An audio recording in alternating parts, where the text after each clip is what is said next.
Ateísmo en la vieja Roma, en esa Roma clásica llena de dioses, llena de fiestas, llena de celebraciones religiosas, llena de todas estas creencias y supersticiones que siguen poblando la mente de las mayorías. ¿Hubo ateísmo?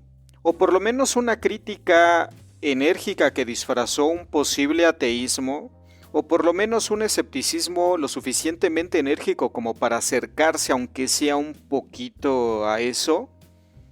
Yo creo que sí, y Cicerón en su texto sobre la naturaleza de los dioses es una muestra bastante interesante y palpable de una crítica, de quizá incluso una burla hacia la religión, hacia un sistema de creencias y una superstición bastante extendida.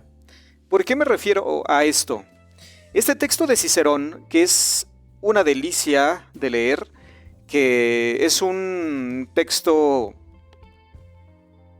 que combina elocuencia y filosofía, que combina conocimiento y estilo, de uno de los más grandes representantes de las letras latinas, que presenta un trabajo que es poco conocido, poco valorado fuera de la academia, pero que quiero compartir con ustedes y no solo resumirlo, sino compartirles las partes que a mí me parecen más relevantes y más significativas para hacer esta pregunta.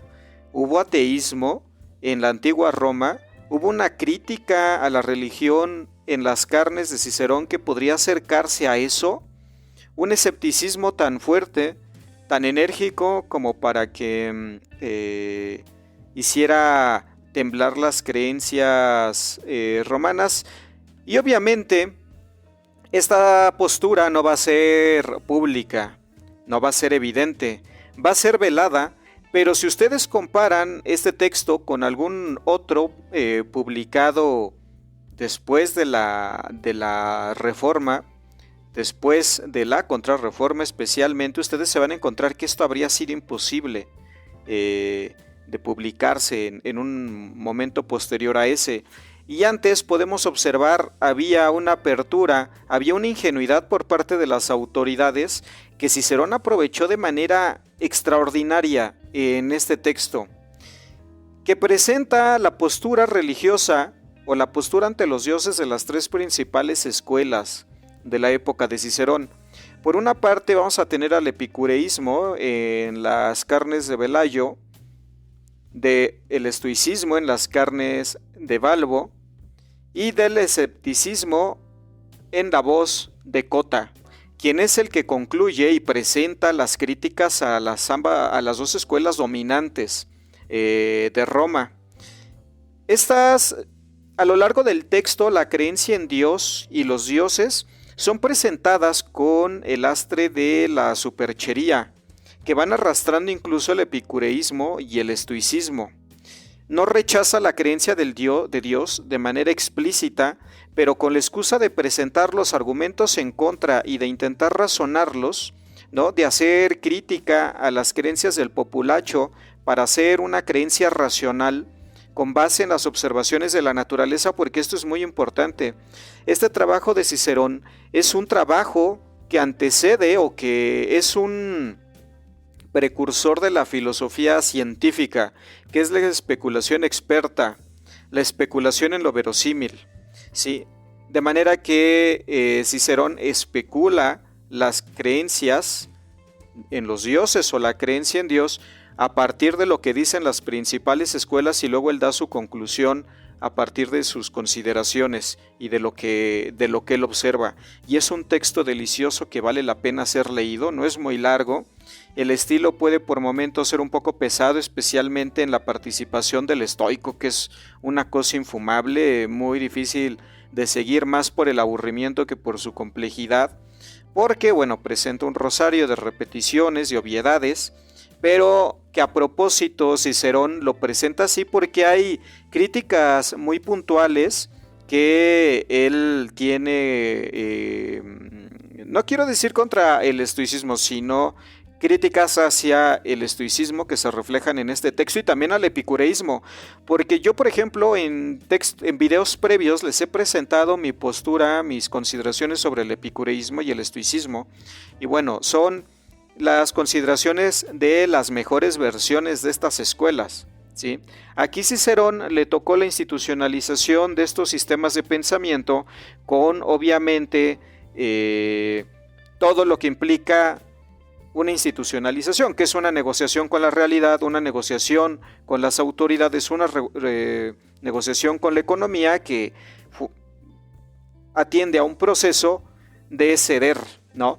De conceder y de acomodarse a la realidad de ese momento, que tiene exigencias muy particulares y que, si quieren existir, tienen que acoplarse, tienen que adaptarse, y quién sabe si en una de esas venderse. Entonces, estas escuelas tan admirables, ¿no?, tan alabadas por mí en otros videos, aquí Cicerón les da una repasada por situaciones que les voy a comentar en específico. Quiero comentarles primero una cita en la introducción que tiene Gredos a este texto sobre la naturaleza de los dioses, que es el texto en el que nos vamos a guiar y que es el que les voy a comentar. De manera que en la página 9 ustedes pueden encontrar una consideración acerca de esto que yo podría considerar, valga la redundancia, un antecedente en las carnes de este libro de filosofía científica. Aquí menciona: Cicerón, cito, consideraba que la distinción entre lo verdadero y lo falso entraña dificultad, pero no es imposible, y que en cualquier caso el filósofo siempre podía limitarse a investigar lo meramente probable o verosímil, o sea, cercano a la realidad, similar a la realidad, sin someterse a ataduras de escuela y ejercitando de esa manera su propia libertad intelectual. Nosotros vivimos al día y decimos todo aquello que con apariencia de probable ha llegado a impresionar nuestro espíritu. Así es como solo nosotros conseguimos ser libres. Cita este autor a Cicerón, ¿no? O sea, que alguien que sea fanático de la famosa Ilustración y lea esto, puede encontrarse que pues Kant es un niño de pecho al lado de Cicerón, ¿no? La crítica de la razón pura palidece ante textos como estos, pero vamos a lo que vale la pena, vamos a la carne, vamos a lo mejor de este libro, ¿sí? Y también sería muy importante aquí la caracterización que el mismo Cicerón hace del epicureísmo.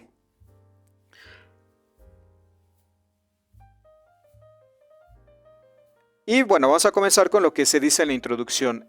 El epicureísmo, pese al crédito de que gozaba en ciertos ámbitos eruditos y pese a la autoridad literaria que había pretendido conferirle Lucrecio con su grandioso poema De Rerum Natura, obra que se sumaba al arduo trabajo ya realizado previamente por los numerosos cultivadores romanos del jardín, había despertado desde siempre un enérgico y determinante rechazo por parte de nuestro autor, debido a buen seguro al perfil ideológico de esta escuela profundamente materialista, reacia a la asunción de cualquier compromiso político por parte de sus seguidores, y que no apreciaba en apariencia otro bien que la voluptas, o sea, el placer. De ahí viene voluptuoso. El estoicismo, mucho más afín a la ideología de Cicerón, sobre todo en el terreno moral, pero de una rigidez doctrinal muy ajena a su talante, tampoco terminaba de constituir para él un sistema filosófico totalmente asumible. Cicerón critica con frecuencia a los estoicos, con la ilustre excepción de Panecio, por su adrogantía, por su concepto de providencia, por su tendencia a la superstición y por su rigorismo ético, caracterizado por considerar la virtud como el único bien posible, por su idealismo, es decir, ¿qué es esa virtud? ¿Vale la pena abandonarlo todo por la virtud o abandonar cualquier cosa por la virtud? ¿No? Siendo aquí una crítica a una virtud considerada como algo que tiene existencia por sí misma, ¿no? Y la cual va a determinar nuestras actividades y la cual se va a perseguir, cuando simplemente es una idea, una conceptualización que en todo caso es vaga, ¿no? Pero que vivimos finalmente en un mundo material y hay que especificarla, qué es esa virtud, y no simplemente seguir ideales, digamos, de manera seria. Entonces,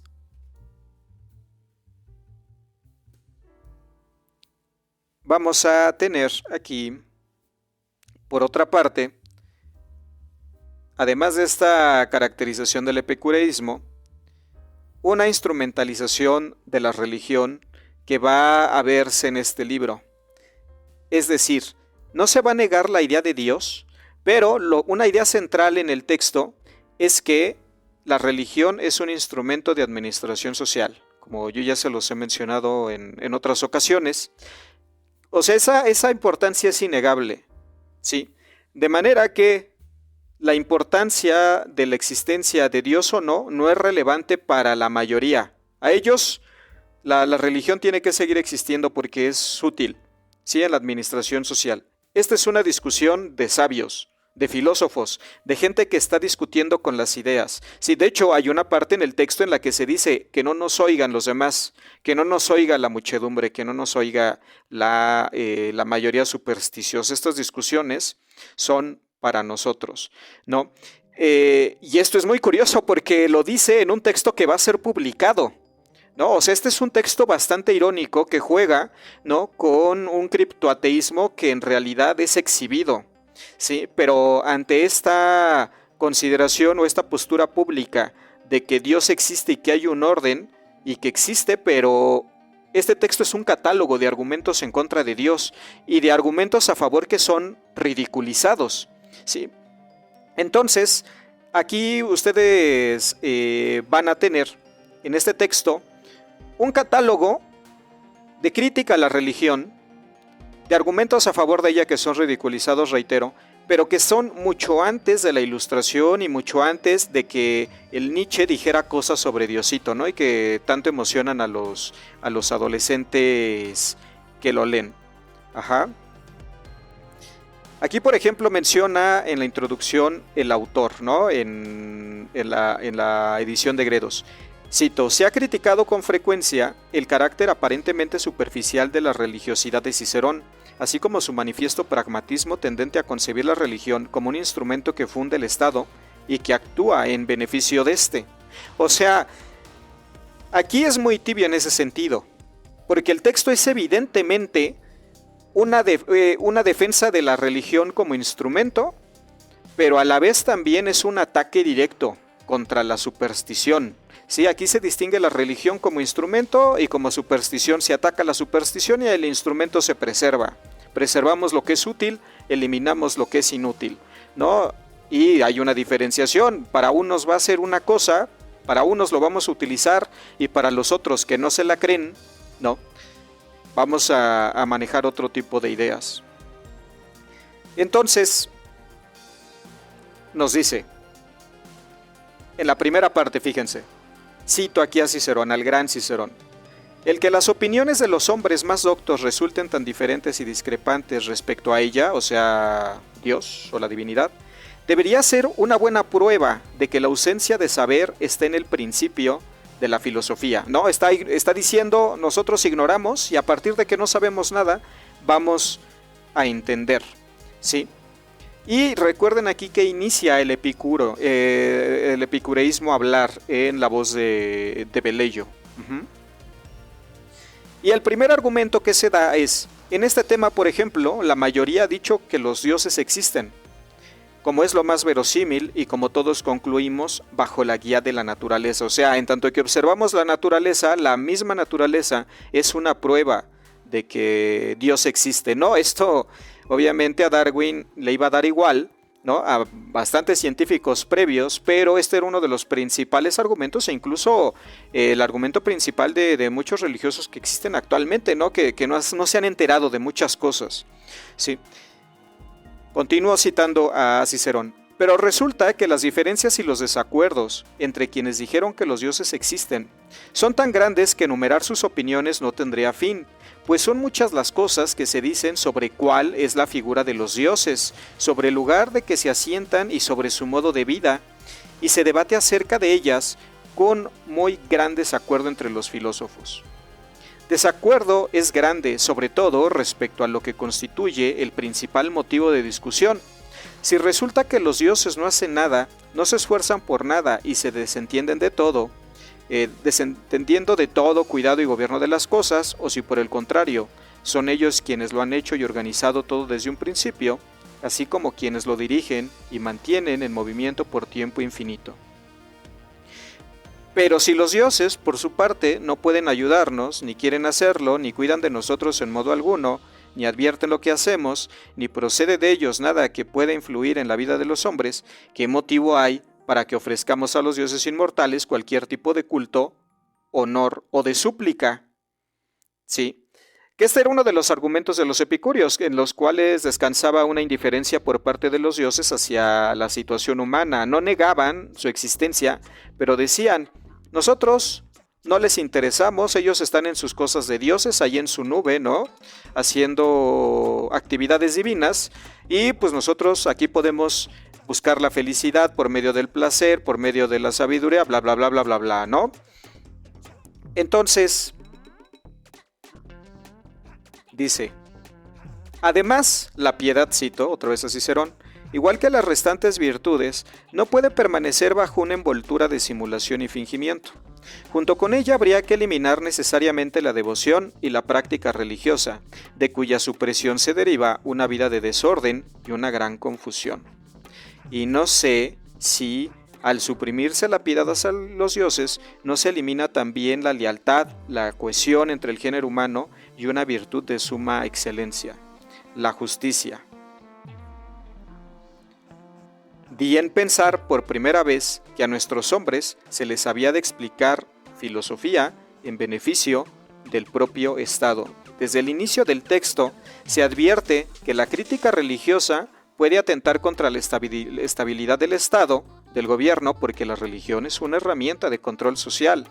Si esto se advierte desde un inicio, cualquiera que ha leído a Maquiavelo o algún otro autor relevante como él, puede notar esta instrumentalización implícita de la religión, ¿no? Y bueno, ya le he mencionado varias veces, y dice: cuando se discute, no ha de buscarse tanto el peso de la autoridad como el de la razón. Y aquí están eliminando, ¿no?, este interés estatal por parte de la religión, y vamos a entrar a si es razonable o no la creencia. La creencia, no la religión institucionalizada, no los ritos que mantienen a la cohesión social, sino la creencia. Ajá. Y dice: portentos y prodigios propios de unos filósofos que se han entregado a las ensoñaciones y no a la reflexión. Esta es una crítica hacia los filósofos que defienden la creencia de dioses a partir de cosas que parecen más literarias que filosóficas, entendiendo la filosofía como un pensamiento razonado, ¿no? Y continuamos. Cito a Cicerón: cuando este mismo Demócrito niega por completo que exista algo imperecedero por el hecho de que nada puede mantenerse siempre bajo su mismo estado, ¿no está eliminando por completo a la divinidad hasta el extremo de no permitir que subsista creencia alguna en ella? También Antístenes, en el libro que se titula El Científico, elimina el poder y la esencia de los dioses al decir que los dioses del pueblo son muchos, mientras que el de la naturaleza es uno solo. Tampoco ha de prestarse oído a su oyente Estratón, al que llaman el científico, quien estima que todo el poder de la divinidad se encuentra albergado en la naturaleza, la cual regula el proceso de cuanto nace, crece o merma, pero carece de toda sensibilidad y figura. Acabo de exponer en general no tanto los juicios de unos filósofos como las ensoñaciones de unas personas que desvarían, ¿no? Supuestamente son desvaríos que van sonando cada vez más lógicos, ¿sí? Porque recuerden, Antístenes, Demócrito son los pilares del materialismo griego, sí, que luego serán retomados, aunque gente como Platón va a negarlos, los va a enterrar, ¿no? Pero siguen vivos y lo seguirán estando. Y es que la divinidad, cito a Cicerón, no hace nada, se complace en su sabiduría y virtud, ¿no? Aquí se menciona otra vez estos dioses indiferentes, que no importan en la realidad, pero sigue la discusión. Continúa la cita: en esta cuestión referente a la naturaleza de los dioses, lo que nos preguntamos en primer lugar es si estos existen o no. Difícil es negarlo.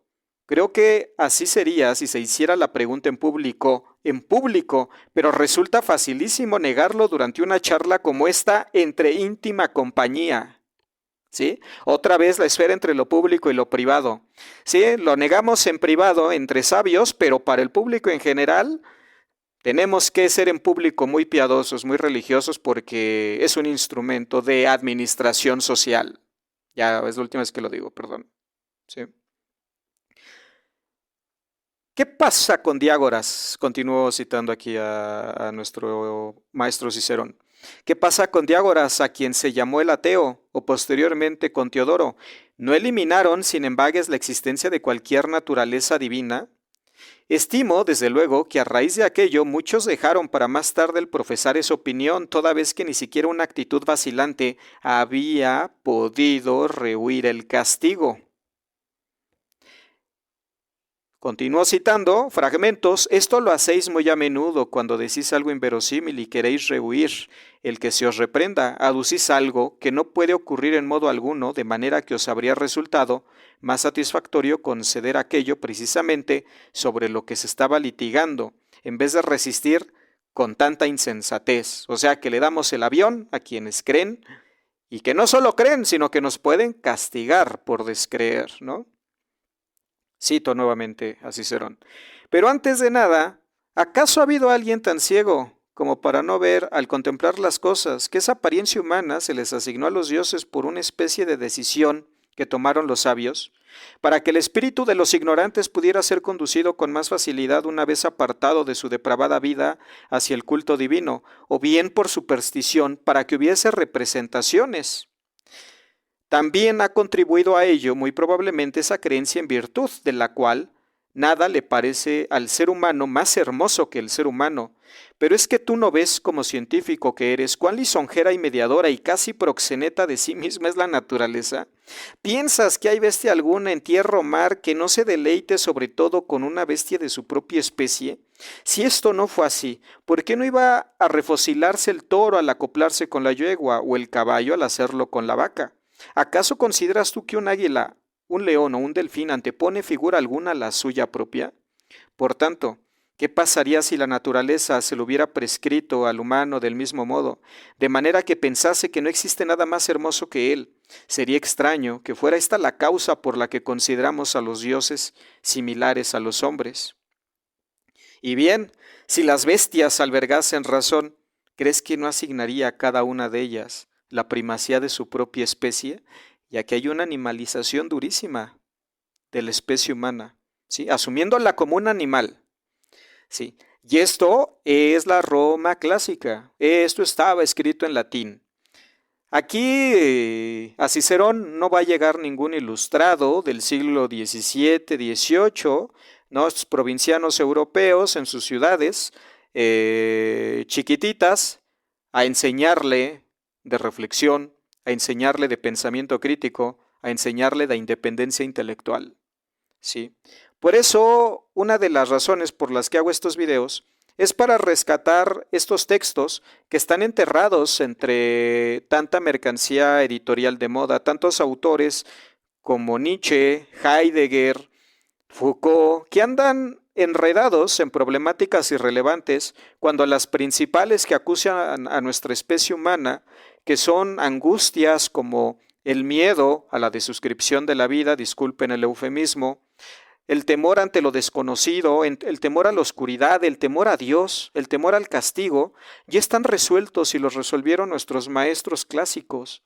Eso ya está resuelto por los chinos como Mozi, como Confucio. Eso ya está resuelto por gente como Epicuro, como Séneca, por gente como Cicerón, ¿no? Seguimos deleitándonos con este texto y continuamos. Veo, sin embargo, continuó la cita, que al parecer de algunos, Epicuro conservó de palabra a los dioses para no incurrir en ofensas a los atenienses, pero que los eliminó de hecho. Y bien, ¿acaso has visto a la propia divinidad entonces? ¿Por qué crees que existe? ¿Ustedes creen que esto se habría publicado en la Contrarreforma? Sí. Continuamos citando. Y no entiendo en realidad por qué ha preferido Epicuro decir que los dioses son similares a los hombres, en vez de decir que los hombres son similares a los dioses. Preguntarás qué diferencia existe, porque si esto es similar a aquello, aquello es similar a esto, ya lo veo. Pero lo que digo es lo siguiente, que la configuración formal de los dioses no procede de la de los hombres, porque los dioses siempre han existido, nunca tuvieron nacimiento al menos, si es que van a ser eternos, mas los hombres sí que han nacido. Por tanto, es anterior a la forma humana que los hombres, y esta forma es la que tenían los dioses inmortales. No ha de decirse entonces que la forma de aquellos es humana, sino que la nuestra es divina. Y los dioses, aquí sería mi conclusión a partir de esto, que nosotros decimos que los dioses son humanos porque están hechos a nuestra imagen y semejanza. Sí. Continúo citando.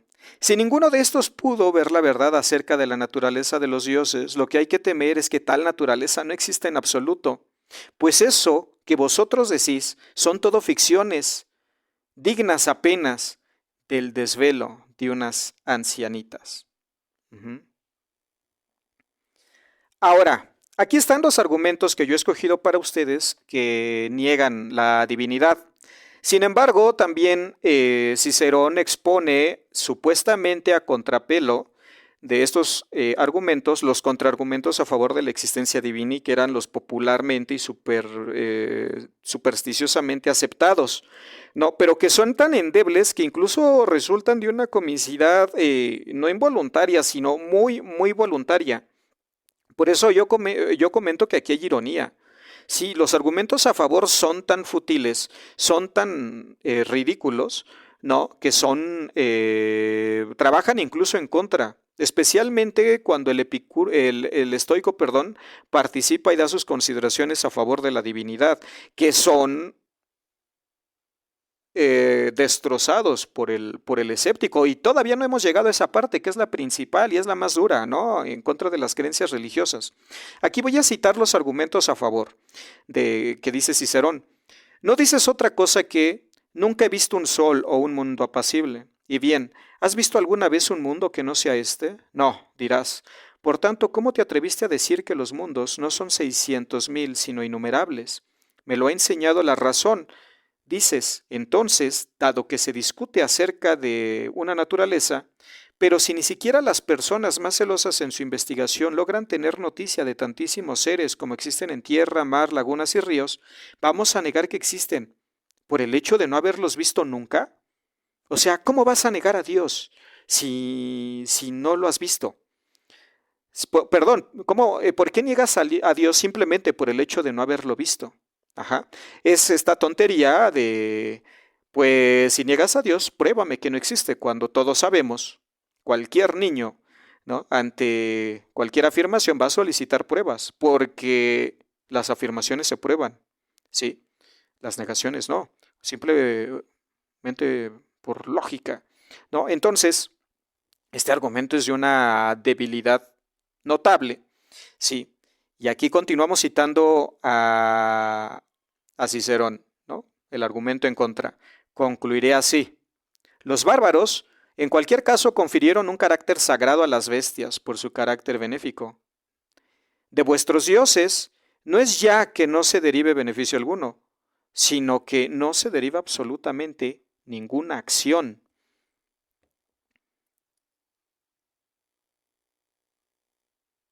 Y viene el argumento en contra. No tiene preocupación alguna, ciertamente, Epicuro, el cual estima, al igual que los niños refinados, que no hay nada mejor que la inactividad.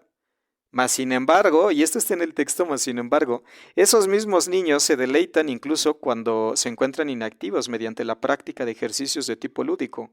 ¿Acaso queremos que un dios ocioso acabe por abotargarse a causa de su propia inactividad, como si temiéramos y bueno, continúa, ¿no? Ahora, continuamos con los argumentos en contra. Te refugias en el equilibrio, porque podemos llamar así, si te parece bien, a la isonomía, al equilibrio, y afirmas que, ya que existe una naturaleza mortal, conviene que también exista una inmortal. Según eso, ya que hay hombres mortales, que haya unos cuantos inmortales, sí, ya que nacen en la tierra, que otros nazcan en el agua, porque un argumento que se da a favor es que si hay hombres mortales, tiene que haber inmortales. Si hay cosas que no son divinas, tiene que haber cosas que no son divinas. Y aquí se está burlando porque dice, ok, entonces si hay seres en la tierra, debe haber seres en el agua, y seres en el fuego, y seres en el aire, y seres en el petróleo, y seres... y lo lleva al absurdo, ¿no?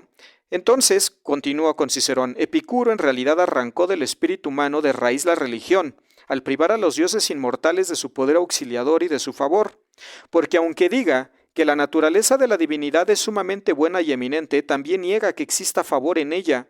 Elimina lo que es más propio de una naturaleza sumamente buena y eminente, porque ¿hay algo que sea mejor o más eminente que ser bondadoso y hacer el bien? Al pretender que el Dios carece de esta condición, pretendéis que nadie, ni hombre ni Dios, les resulte querido, que a nadie ame y a nadie aprecie. Lo que así ocurre es no sólo que los dioses hacen caso omiso de los hombres, sino que los propios dioses entre sí hacen caso omiso unos de otros, se ignoran mutuamente. No. Y luego aquí hace una crítica a los estoicos, ¿no? En voz del Epicúreo. Dice, pero vosotros, ¿cuánto daño provocáis al atribuir la concesión de favor y la benevolencia a la condición del débil? Y es que, dejando a un lado el poder y la naturaleza de los dioses, ¿acaso estimáis que ni siquiera los hombres pueden ser bienhechores y bondadosos si no es por debilidad? ¿No existe un afecto natural entre las personas buenas y viéndolo, Epicuro suprime de hecho a los dioses, aunque en su discurso los mantenga? Sí, porque se considera que los estoicos son piadosos porque el gobernante es fuerte, ¿no? Y que van a ser dependientes de él y que ellos van a actuar en tanto el gobernante les dio oportunidad. Digamos, se resume aquí el estoicismo a una resignación ante el poderoso y una resignación ante la realidad, lo cual es una postura un poco con la que yo no estoy de acuerdo acerca del estoicismo, pero Cicerón la critica, ¿no? Porque quizá le tocó verlo en algunos representantes de esa escuela. Sí, bien. Y dice, fíjense aquí, le respondió, cito otra vez, ¿acaso has olvidado lo que dije al inicio? Que yo, y máxime en asuntos como estos, puedo decir con mayor facilidad qué es aquello que no opino, en vez de lo que opino. Bueno, ya poniéndole en contexto esta afirmación es porque supuestamente a este orador le resulta más fácil enunciar los argumentos en contra de él o con los que no está de acuerdo que aquellos en los que está de acuerdo, porque los considera más complejos. Pero esta es una aceptación así, tácita, de que Cicerón está haciendo juego de sombra, no está siendo engañoso. Sí, es casi una declaración cuando uno ya ve el texto de manera global. Yo tenía la intención de leerles los argumentos a favor de la religión, pero quisiera continuar con los argumentos en contra solamente porque esos son los más interesantes, de manera que los voy a obviar y yo les pediría que los lean por su cuenta, ¿no? En estos libros. Ahora, voy a seguir con Cicerón y los argumentos en contra de la religión. Lo que hace uso de la razón es mejor que lo que no hace uso de ella. Por otra parte, no hay nada mejor que el mundo, por tanto, el mundo hace uso de la razón. De manera similar puede deducirse que el mundo es sabio, que es apacible y que es eterno, porque todo esto es mejor que lo que carece de esto, y no hay cosa alguna mejor que el mundo, de lo que se deducirá que el mundo es un Dios. Y aquí este es un argumento que va a anteceder al de Spinoza, ¿no? De que toda la realidad, todo, forma parte de una sustancia divina, que forma a su vez parte de Dios, ¿no? Y que a partir de la razón se puede entender. Por eso es que la ilustración a mí me parece sobrevalorada, por que brilla más bien por la ignorancia y la oscuridad que hay en el mundo clásico de gente como Cicerón, y por otra parte, pues de esta ilustración franco-anglosajona que se le da tanto brillo supuestamente cuando en el mundo mediterráneo estos temas, les decía yo, ya estaban solventados, pero el brillo de la tecnología franco-anglosajona, ¿no? Y que les enriqueció en su momento y que eclipsó al mundo mediterráneo y permitió el predominio eventualmente de Francia, Inglaterra, Francia, Yolanda, etcétera, pues digamos les da la razón a nivel editorial y son los libros que más se venden, mientras que los de Cicerón, vean esta chulada de texto. sencillo, simple, directo, sí, y despiadado, ¿no? En el mejor de los sentidos. Continúo. Em,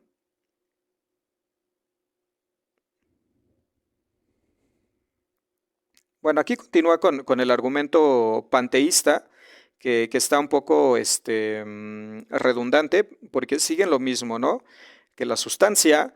Y bueno, continuamos. Y por la misma razón el mar, aunque se extienda sobre la tierra, sin embargo, anhelando el lugar central que éste ocupa, adopta la forma de un globo en todas las direcciones por igual, y ni rebosa jamás ni se vierte, ¿no? Aquí ya se menciona la redondez de la tierra, se describe la gravedad y cómo funciona, aunque pues no de la manera como nosotros la conocemos, pero se intuye, sí. Y luego continúa.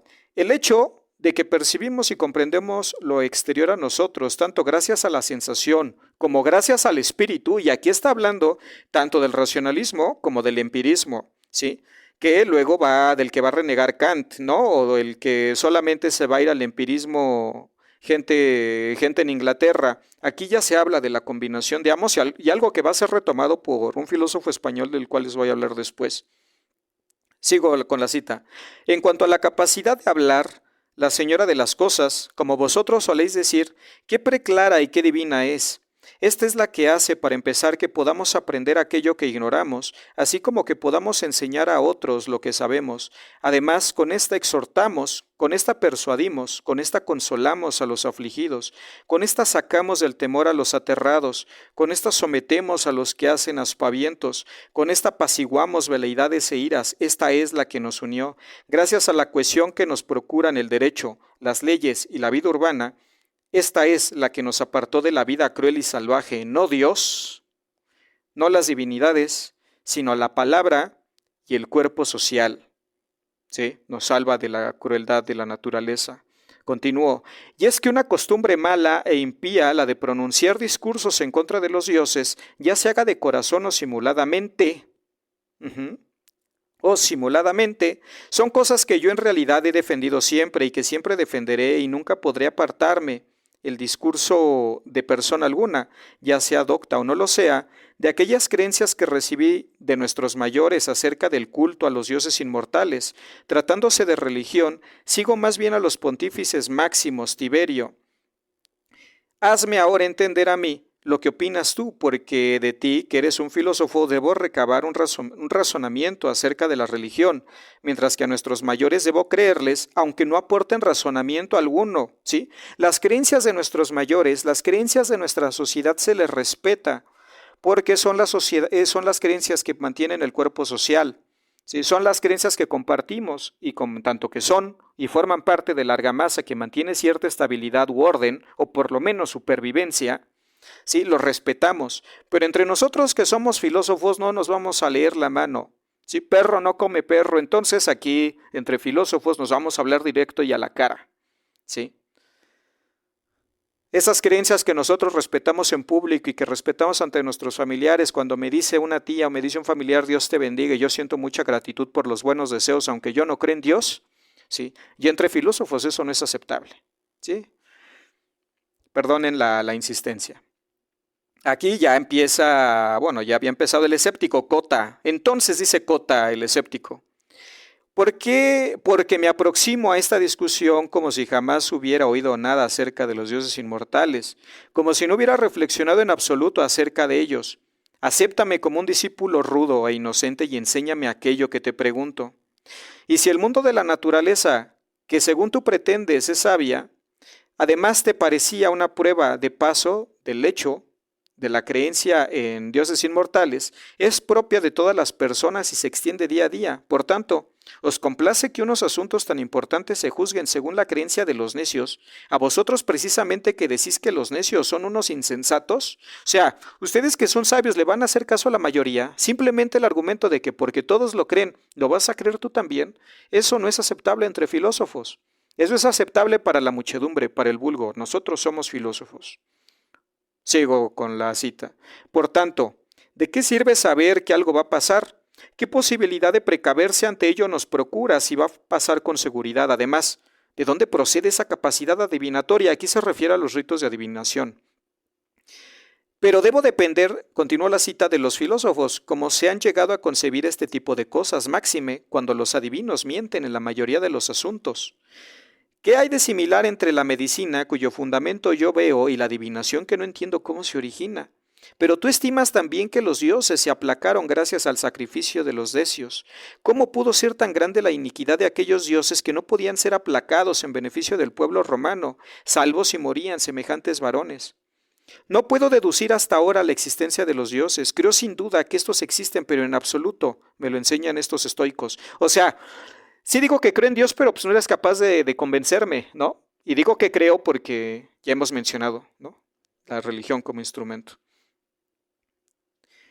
No puedo deducir hasta ahora la existencia de los dioses, creo sin duda que estos existen, pero en absoluto me lo enseñan así los estoicos. Por lo demás, una y otra vez he de preguntarte lo mismo. ¿Qué razones tienes para estar persuadido de la existencia de los dioses? No me has dado argumentos, ¿no? Le dice el buen Cota.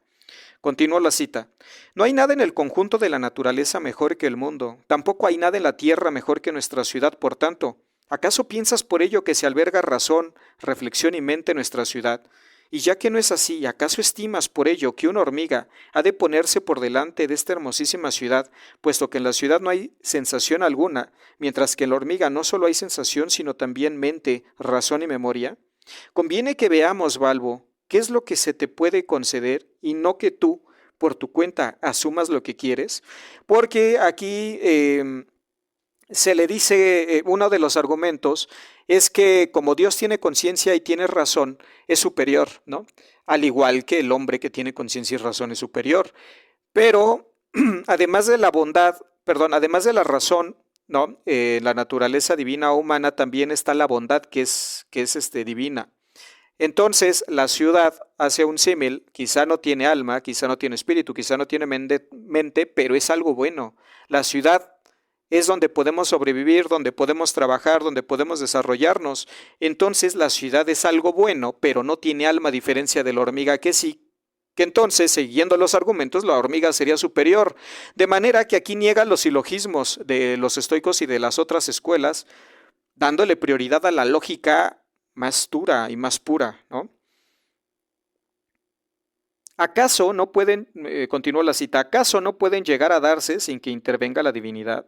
Si llamamos divino a todo movimiento y a todo aquello que conserva un orden de momentos determinados, mira por favor, no haya que decir que también son divinas las fiebres que toman cada 3 o 4 días. ¿Qué puede haber más regular que su movimiento recurrente? Ahora bien, de todos los fenómenos que son así, ha de darse razón, como vosotros no podéis hacerlo, huís hacia el Dios, como si fuera un altar, o sea, no saben qué pedo, pero todo se lo atribuyen a Dios. Sigo la cita, muy bien, sea propio de un hombre arrogante el pensar que él se encuentra por encima del mundo, sin embargo, no solo no es propio de un arrogante, sino más bien de una persona sabia, el entender que dispone de sensibilidad y de razón. La naturaleza en realidad actúa coherentemente, se mantiene gracias a sus propias fuerzas y no a la de los dioses. Incluso se niega la influencia de los dioses en el funcionamiento del mundo, ¿no? Que supuestamente es su creación. Eso sí, no niega a Dios, no niega su existencia, pero no tiene influencia. O sea, termina capando a Dios por todos lados, ¿sí? Lo termina neutralizando. Y algo que no sirve para nada realmente termina no existiendo, algo que no tiene función.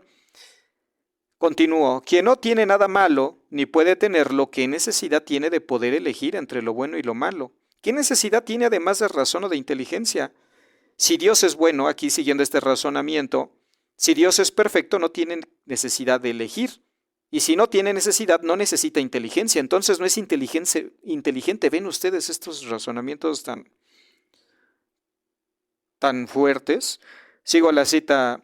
Nos servimos de tales facultades al objeto de poder acceder al oscuro, a través de lo que es patente, mas resulta que no puede haber nada oscuro para un Dios. En realidad, cuando considero lo que dicen los estoicos, no puedo seguir menospreciando la falta de saber propia del vulgo y de los ignorantes, porque propio de los ignorantes es lo siguiente. Los sirios veneran un pez, los egipcios han consagrado casi todo tipo de bestias. Aunque bien querría saber a qué Hércules hemos de rendir culto preferentemente, hay tantos dioses, ¿no? Aquí terminaría la cita ya para terminar este video porque ya se ha alargado mucho, pero este texto es una delicia y yo les recomiendo que lo lean. ¿no? Este texto irónico que nos presente un Cicerón con una crítica, si no es que criptoatea, sí es una crítica muy, muy violenta y muy fuerte hacia la religión y hacia la creencia divina. Sí, este es un texto que rebasa por mucho a la ilustración que va a ocurrir siglos después y que, bueno, le da una buena lección a todos esos supuestos textos filosóficos y de reflexión que andan por ahí como mercancías editoriales. Y les reitero, volvamos a los clásicos, regresemos a la sabiduría mediterránea, regresemos. Hay que conocer naturalmente la chatarra actual, la chatarra del siglo pasado, de los siglos pasados. Hay cosas rescatables también, pero los clásicos ya solucionaron muchos problemas, ¿sí? Que tengan una excelente semana. Si llegaron hasta aquí, denle like, compartan, porque esos materiales incluso harán enojar a más de uno. Bonita semana.